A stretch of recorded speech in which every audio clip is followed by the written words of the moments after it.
में रहने वाले शर्मा जी की पत्नी की मृत्यु काफी साल पहले हो चुकी थी। अब शर्मा जी की उम्र लगभग 50 हो गई थी। उनका एक ही बेटा था, पप्पू, जो कि 20 वर्ष का था। शर्मा जी के पड़ोस में रहने वाली श्रीमती मेहता के बड़े आशिक थे। रोज की तरह सुबह के 8 बजे शर्मा जी अपनी बालकनी में खड़े होकर मेहता साहब की बालकनी को बड़े ध्यान से देख रहे थे। तभी श्रीमती मेहता बालकनी में कपड़े सुखाने आती हैं। नमस्कार अंजलि जी, कैसी हैं आप? नमस्कार भाई साहब, मैं तो बिल्कुल ठीक हूँ, आप कैसे हैं? अंजलि जी, मेरा नाम उत्तम शर्मा है और मैं आपसे बार बार कहता हूँ कि आप मुझे उत्तम कहिए, लेकिन ये भाई साहब मत कहिए। भला ऐसा क्यों? आपके मुंह से ना अच्छा नहीं लगता, और जो अपनापन उत्तम में है वो भाई साहब में कहा। चलिए अब मैं चलती हूँ, अंदर मेहता जी नाश्ते का इंतजार कर रहे हैं। इंतजार तो हम भी कर रहे हैं अंजलि जी। किस चीज का इंतजार है आपको? क्या कोई आने वाला है? हमने तो कब से दरवाजा खोल के रखा है, बस आने वाले ने देर कर रखी है। कौन आने वाला है? कोई खास है क्या? कोई खास क्या, वो तो बस आप ही हैं जिसका इंतजार हम कर रहे हैं।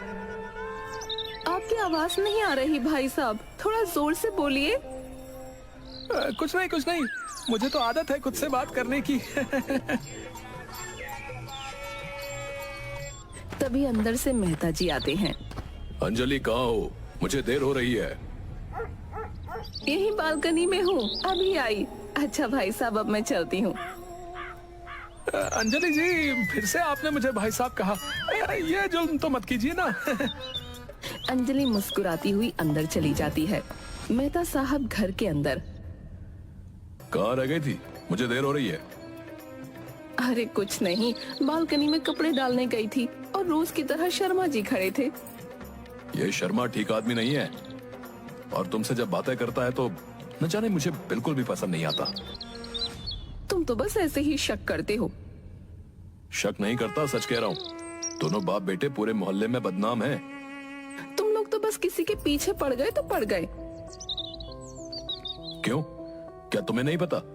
पिछले 6 महीने में 8 काम वालियां बदली जा चुकी हैं उनके घर, और हर काम वाली एक ही शिकायत करती है कि शर्मा दिल फेंक आशिक है जो अपनी काम वालियों को नहीं छोड़ता। वो अपने पड़ोसियों को क्या छोड़ेगा? तुम मुझसे बातें मत किया करो, मुझे बिल्कुल पसंद नहीं है। मैं कौन सा उनके घर बातें करने गई थी? वही बालकनी में खड़े थे, मुझे आवाज दी थी। वो रोज इसी समय बालकनी में खड़ा हो जा। कल से बालकनी में कपड़े सूखने मैं डालूंगा, तुम नहीं। चलो शुक्र है शर्मा जी का, इसी बहाने काम में तुम कुछ मदद तो करोगे। अब उस शर्मा का गुणगान गाना तो बंद करो और मुझे जल्दी से नाश्ता दो। इसका तो ये रोज का ही काम हो गया है, सुबह सुबह मुंह उठाकर बालकनी में खड़ा हो जाता है। दूसरी तरफ शर्मा जी के घर पर शर्मा जी मैगजीन पढ़ रहे होते हैं और पप्पू मोबाइल पर गेम खेल रहा होता है। तभी दरवाजे की डोरबेल बजी। अरे जाकर दरवाजा खोल दे, कौन है? अरे आप देख रहे हैं ना, मैं गेम खेल रहा हूँ। बस ये स्टेज पार कर लूं तो अमेरिका जाने का टिकट मिल जाएगा। अमेरिका? डोरबेल दोबारा बजती है। शर्मा जी अपनी मैगजीन टेबल पर रखकर दरवाजा खोलने जाते हैं। अबे गधे, इस बुढ़ापे में तू मुझसे कितना काम कराएगा रे? शर्मा जी जाकर दरवाजा खोलते हैं।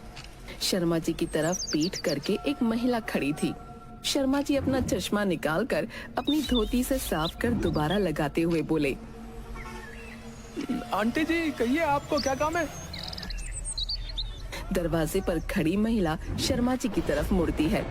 महिला को देखते ही शर्मा जी का मुंह खुला का खुला रह जाता है। कमरे के भीतर से पप्पू की भी नजर महिला पर पड़ती है और पप्पू का रिएक्शन भी कुछ शर्मा जी जैसा ही होता है। क्या कहा आपने अंकल? शर्मा जी का कोई रिएक्शन नहीं आता है। अंकल जी, मैं आपसे बातें कर रही हूँ। अंकल नहीं, ऐसा ना कहें। मेरी उम्र तो आपके उम्र जितनी ही है। I am right now young. खैर कहिए, आपकी मैं क्या सेवा करूं? अंकल, मेरा नाम श्री है और मैं अभी अभी आपके पड़ोस वाले घर में रहने आई हूँ। मेरे घर में रेनोवेशन का काम चल रहा है, तो क्या मैं कुछ वक्त के लिए आपके घर में रुक सकती हूँ? पप्पू फौरन भागकर श्री के पास आता है। अरे अरे, आप कुछ समय के लिए क्यों, हमेशा के लिए रुक सकती हैं। आइए आइए, अंदर आइए।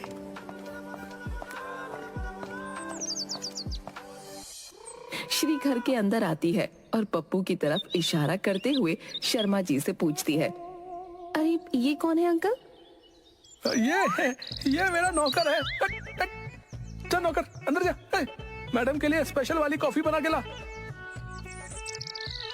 पापा, ये आप क्या बोल रहे हैं? कहीं आपने सुबह सुबह पी तो नहीं ली है? पप्पू शर्मा जी का मुंह सूंघता है। ये आपको पापा क्यों बोल रहा है? शर्मा जी रोने लगते हैं। पप्पू, तू किचन में जा, मेरा प्यारा बेटा, मैडम जी के लिए कॉफी बना के ला, जा। पप्पू किचन में चला जाता है। शर्मा जी श्री के करीब आते हैं और किचन की ओर झांकते हुए श्री से कहते हैं, ये जो है ना, ये किसी की नाजायज औलाद है। आप नहीं जानती, जब ये छोटा था तो मुझे पास वाले कचरे के डिब्बे में फेंका हुआ मिला था। मैंने ही इसे पाल पोस कर बड़ा किया है। अब बचपन से जिसने पाला है उसे पापा ही कहेगा ना। शर्मा जी जोर जोर से रोते हैं और टेबल से नैपकिन उठा अपनी नाक साफ करते हैं। श्री शर्मा जी को देख मुंह बनाती है। श्री की नजर टेबल पर पड़ी मैगजीन पर पड़ती है। ये गंदी मैगजीन कौन पढ़ता है? अरे वही नौकर, साले को कितनी बार बोलता हूँ। माफ कीजिएगा, गलती से साला निकल गया। आप बैठिए ना प्लीज।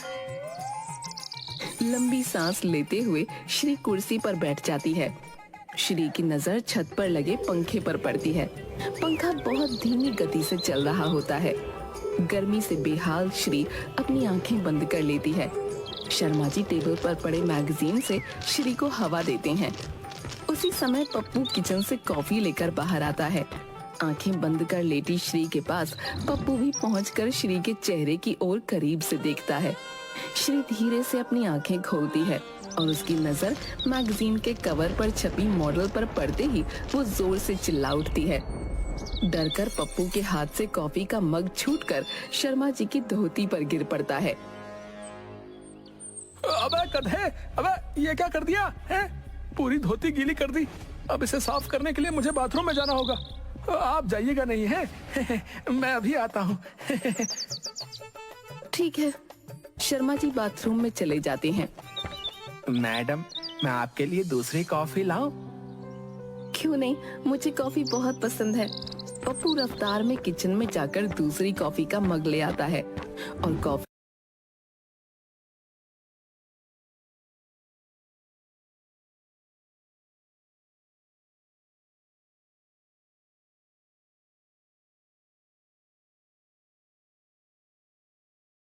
श्री को देता है।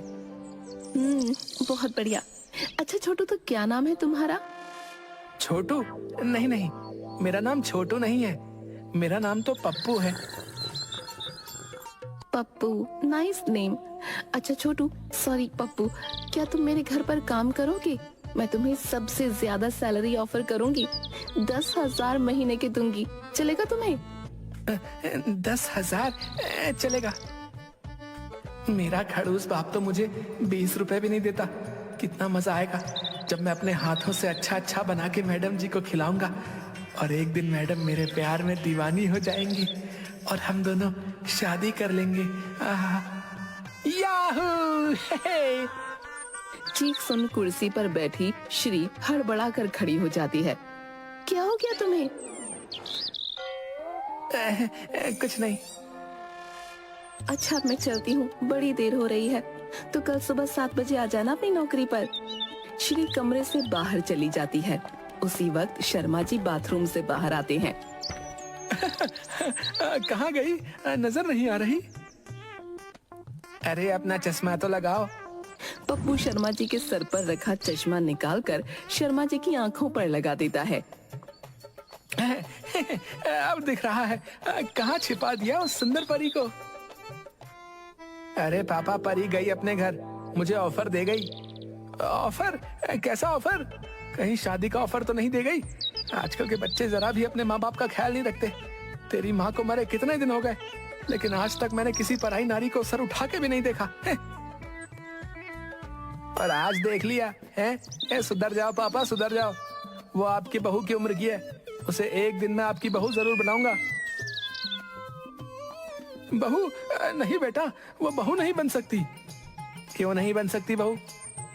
क्योंकि मैं उसे तेरी माँ बनाना चाहता हूँ, और देख लेना एक दिन मैं उसे तेरी माँ बना के दिखाऊंगा। हाँ बहू माँ, बहू माँ। दोनों बातों बातों में एक दूसरे के करीब आ जाते हैं। दोनों का सर एक दूसरे से जोरों से टकराता है और दोनों गिर जाते हैं।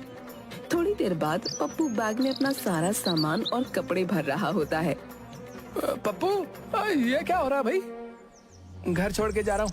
आपको आपका घर मुबारक हो, मुझे नौकरी मिल गई है। कैसी नौकरी?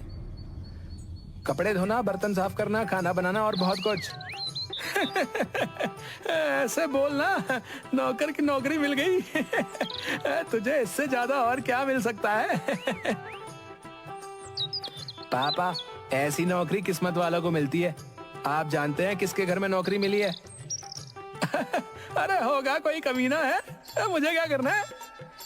श्री मैडम के घर, जो अपनी नई पड़ोसन घर आई थी, उसी के घर में नौकरी मिली है। शर्मा जी का मुंह खुला का खुला रह जाता है। पापा मुंह बंद कर लो, नहीं तो मक्खी मुंह में चली जाएगी। अब मैं चलता हूँ, पहले मैडम को पटाऊंगा और फिर उसी से शादी रचाऊंगा। पप्पू, तुझे तेरी मरी हुई माँ की कसम, अगर तूने एक कदम भी आगे बढ़ाया, अरे वो तेरी माँ की उम्र की है, उससे शादी तो मैं करूंगा और तेरी माँ बनाऊंगा। तुझे छोड़ के तेरी माँ बचपन में ही ऊपर चली गई और तूने कभी नौकर का काम भी नहीं किया, तो तू ये काम नहीं कर पाएगा। तेरी जगह मैं उसके घर नौकर बनने को तैयार हूँ। बाप हूँ तेरा, तेरे लिए जहाँ इतना कुछ किया है वहाँ ये भी कर लूंगा, लेकिन तेरी जवानी खाली नहीं जाने दूंगा। अरे बड़ाओ, वो आपकी बेटी की उम्र की है। बेटा तेरी नजर कमजोर है। चलो ठीक है, हम दोनों चलते हैं। जिसे वो पसंद करेगी वही उसके घर नौकर का काम करेगा और वही उससे शादी करेगा। ठीक है, तो लॉक कर दिया जाए। यस। शर्मा जी जीन्स और टी शर्ट पहनकर तैयार हो जाते हैं और अपना सामान अपने बैग में भरते हैं। दोनों साथ अपना अपना बैग लेकर हीरो अंदाज में कमरे से बाहर निकलते हैं और पड़ोसन श्री के घर पहुंच जाते हैं। फ्लैट का दरवाजा खुला होता है। फ्लैट के अंदर कुछ लोग दीवारों पर कलर पेंट कर रहे होते हैं। फ्लैट के अंदर सारा सामान बिखरा पड़ा होता है। श्री आईने के सामने मेकअप कर रही होती है। पप्पू और शर्मा जी फ्लैट के मेन डोर से आवाज लगाते हैं। मैडम जी। मैडम जी। श्री मुड़कर दोनों की तरफ देखती है और उन दोनों के पास आती है। मैडम जी, आपने मुझे काम पर बुलाया था। ओह यस, लेकिन आप दोनों लोग क्यों आए हैं? हम दोनों बहुत दिन से एक सुंदर नौकरी की तलाश में थे, पर आज तक नहीं मिली। अब मिल गई है, तो हम दोनों मिलकर आपके यहाँ काम करेंगे। और जिसका काम आपको सबसे अच्छा लगेगा, बस उसे ही आप काम पर रख लेना। वैसे भी आप दोनों इस घर की हालत देख रहे हो, सारा सामान बिखरा पड़ा है। आप दोनों अगर साथ मिलकर घर को अच्छे से अरेंज करोगे तो हो जाएगा। वैसे भी आज शाम को कोई घर आने वाला है, उसके आने से पहले ये घर अच्छे से साफ सुथरा होना चाहिए और मैं उसे ही रिसीव करने एयरपोर्ट जा रही हूँ। कौन आने वाला है? लगता है इसका बाप आने वाला होगा। ससुर जी। क्या हुआ? कुछ नहीं, हम दोनों आपस में बात कर रहे थे। आप कितनी दयालु हैं, आपने हम दोनों को काम पर रख लिया। आप बेफिक्र होकर जाएं, हम दोनों आपके आने से पहले इस घर को स्वर्ग बना देंगे। श्री पप्पू का हाथ पकड़कर thank you Pappu. Shri flat से चली जाती है और साथ ही पेंट का काम कर रहे सारे लोग भी काम खत्म करके कमरे से चले जाते हैं। श्री के फ्लैट में पप्पू और शर्मा जी अकेले रह जाते हैं। दोनों भीतर से डोर बंद कर लेते हैं। अब अपना नसीब देखो, लड़की के घर में गृह प्रवेश किए नहीं, लड़की का बाप भी आ रहा है। हम उसकी खूब सेवा करके उसे खुश कर देंगे और फिर वो मेरी शादी जल्दी श्री से कर देगा। ऐसी साफ सफाई करूंगा कि उस बुढ़े की आंखें चकाचौंध हो जाएंगी। शर्मा और पप्पू तेज रफ्तार में घर के अंदर काम करते हैं और कुछ ही पल में सारा घर साफ और सुसज्जित कर देते हैं। शर्मा और पप्पू दोनों के हाथ में झाड़ू होती है और दोनों थक कर एक दूसरे की ओर पीठ करके फर्श पर बैठ जाते हैं। पापा अब तो मैं थक गया, कभी इतना काम तो मैंने अपने घर में भी नहीं किया। बेटा, लड़की के बाप को खुश करने के लिए न जाने क्या क्या करना पड़ता है। बस अब थोड़ी देर की बात है, उसका बाप आता ही होगा। थोड़ी ही देर में दोनों को डोरबेल की आवाज सुनाई देती है। वो दोनों तेज रफ्तार में भागकर आईने के पास जा अपने आप को संवारते हैं। दोनों एक साथ पूजा की थाली सजाकर डोर पर पहुंचते हैं और साथ में डोर खोलते हैं। सामने श्री के साथ एक नौजवान होता है। पप्पू और शर्मा जी दोनों का मुंह उन दोनों को देखकर खुला का खुला रह जाता है। माय डियर सर्वेंट्स, मिलिए मेरे लविंग हस्बैंड राहुल से।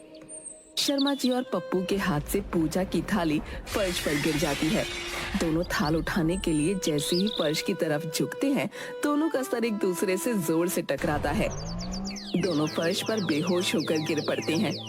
कुछ देर बाद दोनों को होश आता है।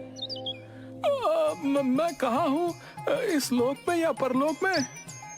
जहाँ भी हैं, बहुत ही बुरा लोग है। लगता है सर में लगी चोट ज्यादा ही गहरी है।